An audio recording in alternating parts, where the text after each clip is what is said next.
दिमाग को ठंडा रखिए। एक बार एक आदमी किसी राजा के दरबार पहुंचा और उसने कहा, महाराज, मेरे पास 2 रत्न हैं, जिनमें से एक बेशकीमती हीरा और दूसरा साधारण कांच का टुकड़ा। यदि आपके दरबार में किसी ने यह बता दिया कि कौन सा कांच है और कौन सा सच्चा हीरा, तो मैं यह हीरा आपके खजाने में दे दूंगा, अन्यथा आपको 5000 स्वर्ण मुद्राएं मुझे देनी होगी। राजा को यह चुनौती पसंद आई और दरबारियों को हीरे और कांच में फ़र्क करने का आदेश दिया। बड़े से बड़ा सूझबूझ वाला दरबारी आया, लेकिन कोई भी हीरे का परख नहीं कर पाया। अंत में राजा ने हार मान ली और उसे 5000 स्वर्ण मुद्राएं दी।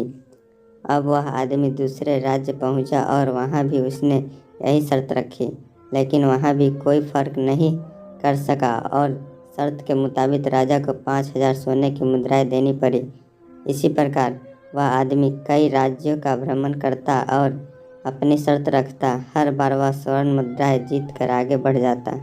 इस समय ठंड का समय था और एक राजा ने अपना दरबार खुले मैदान में लगाया था, ताकि दरबारी धूप का आनंद लेते हुए कामकाज निपटा सके। वह आदमी दरबार में पहुंचा और अपनी शर्त दोहराई। यहाँ भी राजा ने उसकी चुनौती स्वीकार कर ली। राजा ने विद्वानों को भी असली और नकली हीरे में फ़र्क करने का आदेश दिया, लेकिन यहाँ भी कोई फ़र्क नहीं कर सका। राजा उदास हो गया और उसने खजांची को खजाने से 5000 मुद्रा लाने का आदेश दिया।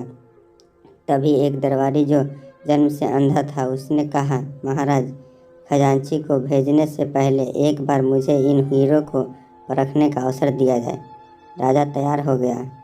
वह अंधा दरबारी बारी बारी से दोनों को छूकर एक टुकड़े की तरफ इशारा करके बोला, महाराज, यह है सच्चा हीरा और दूसरा वाला साधारण कांच का टुकड़ा है, जिसका कोई मूल्य नहीं। हीरे वाले आदमी की आंखें चमकी और वह बोला, बिल्कुल सही कहा आपने, लेकिन आपने इसे पहचाना कैसे? उस अंधे आदमी ने जो जवाब दिया, उसे सुनकर वहाँ राजा सहित सभी की आंखें की खुली रह गई। वह बोला, जो भी सच्चा हीरा होता है वह धूप में भी ठंडा रहता है, जबकि साधारण कांच थोड़ी सी गर्म मिलते ही गर्म हो उठता है, बिल्कुल हम इंसानों की तरह। दोस्तों, यदि हम बड़ी सफलता मिलने पर दिमाग से शांत रहते हैं तो हम उच्च कोटि के इंसान हैं, और यदि हमारा दिमाग थोड़ी सी सफलता मिलते ही 7वें आसमान पर उड़ने लगे तो यह समझने की ज़रूरत है कि कहीं हम उस सस्ते और साधारण कांच की तरह तो नहीं। दोस्तों, यह कहानी कैसी लगी आप हमें कमेंट करके बताएं और चैनल को लाइक और सब्सक्राइब ज़रूर करें और बेल आइकन भी प्रेस कर लें, ताकि इसी तरह का वीडियो आपको सबसे पहले मिले। धन्यवाद।